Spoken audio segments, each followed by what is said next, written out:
Now, when I thought the first video I would make about what's going to go in my bag for 2023, I didn't think this club would be the first one that would be in the first video. In fact, I didn't think this one would be in any video at all.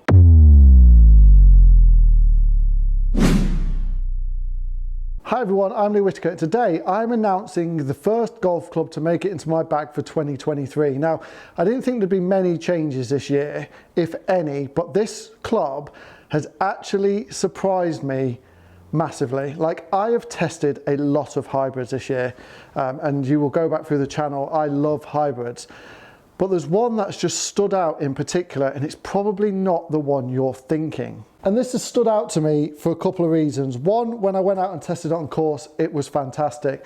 It was fantastic off the tee, great out the fairway, the rough, and I even buried this ball in some really deep rough, and this got it out superbly. But I recently played a game of golf this weekend and just put this golf club in the bag to test it, and it blew my mind, blew me away.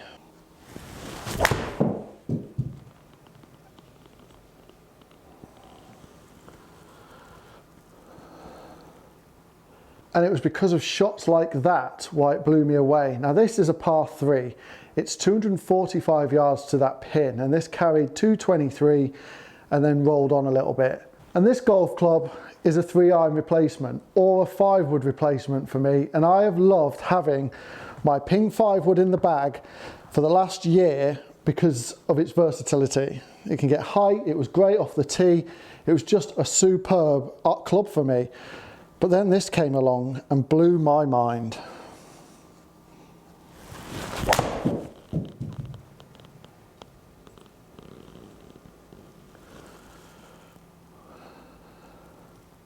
And what club is it? It's the Stealth 2 Plus hybrid, the 3 hybrid that's going to replace my 5-wood or 3-iron. So after I did that testing on course, I just thought to myself, I want to give this a chance. I want to give this a chance on the golf course, because the original Stealth hybrid, the Plus model at least, that's the same as this, I hated it. I did a showdown with Dan and I absolutely hated it. And I expected the same with this. I expected to hate it. I expected to just look at it and think it's too small, not good enough to hit it, not going to get maximum performance out of it. But all I've seen so far is wonder shots. Like this weekend, I was playing golf at Whitsand Bay and I had about 225-ish, 230 yards into a par 5, into wind, and I had a second shot. And I wanted something that was going to be low spinning, low launching, and just penetrating that wind. So I got this out and I literally stiffed them both to within about 10 feet.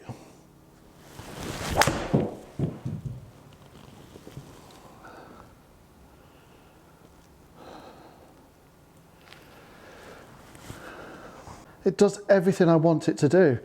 It will high launch, it will high spin when I want to hit a floaty one. If I want to punch one in low with a bit of lower spin, it will do it. It is everything I've asked of this club so far, it has 100% delivered on. And what more could you want from a golf club? To know that when you put the club down at the ball, if you want something to happen, it's going to do it for you. So I'm going to try and hit this one a little bit lower. I'm going to try and punch this one in a little bit lower. So the peak height on this one is just about under there.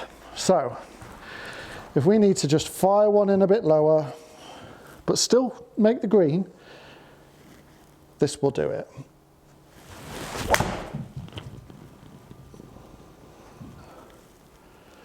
Oh no, didn't quite start it right enough.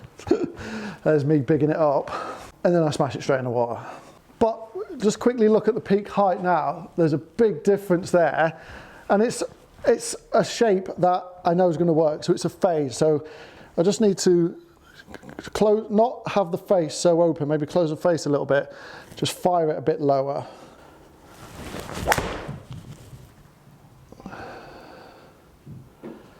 Just fire it in low and let it bound on up there. It's just a repeatable shot shape that I know is going to work every time. And just look at the difference in height. That's it there at the peak, and we were up there. And that's what I want it for. It has just really, really surprised me. And I was I'm just under the impression that every time I've asked it to do something on a golf course so far, it's delivered. So why would I not put that in the bag? No matter what the other hybrids have done, like the Paradigm was superb performing, the Mizuno was great, the Ping's great. Yes, you know, I'm not getting the bombs out of this that they give me, but I'm getting consistency of around 220, which is what I want my 3-iron to do. And it's doing it whether I hit it high or low. And it's just a consistent shot shape every time with a fade, so I know what I need to do. And if I need to draw it, I can do.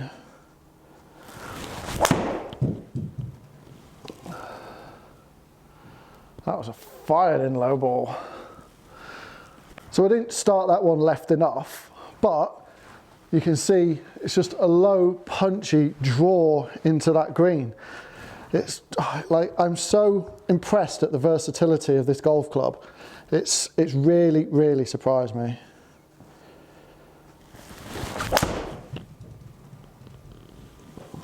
That's a better draw.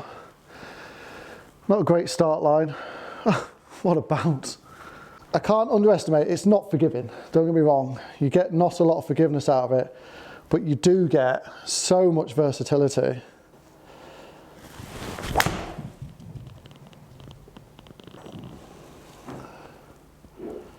I'm going to kick left as well.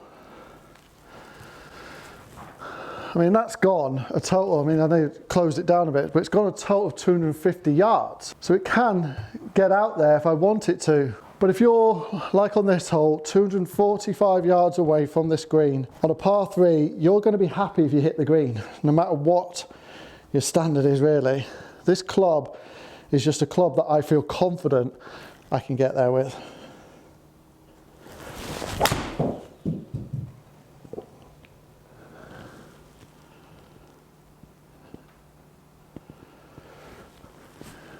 I mean, I'd be happy with that.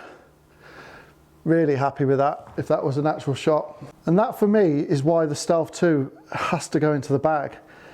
Every time it's been called into question, it's given me the right response. Now, it's not the most forgiving of all hybrids, and I think there's now a gap in my bag for a 4-iron or a 4 hybrid, and I'm probably leaning more towards a 4 hybrid.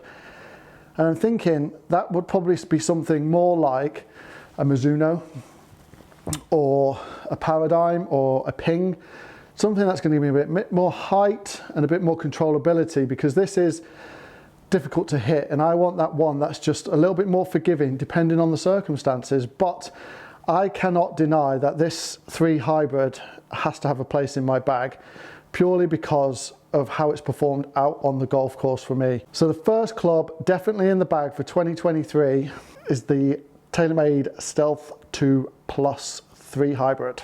Anyway, I hope you liked that video, and if you have, please do drop a like down below, and if you are new to the channel and aren't yet subscribed, please do hit my logo just there. That will take you to the page to be able to subscribe.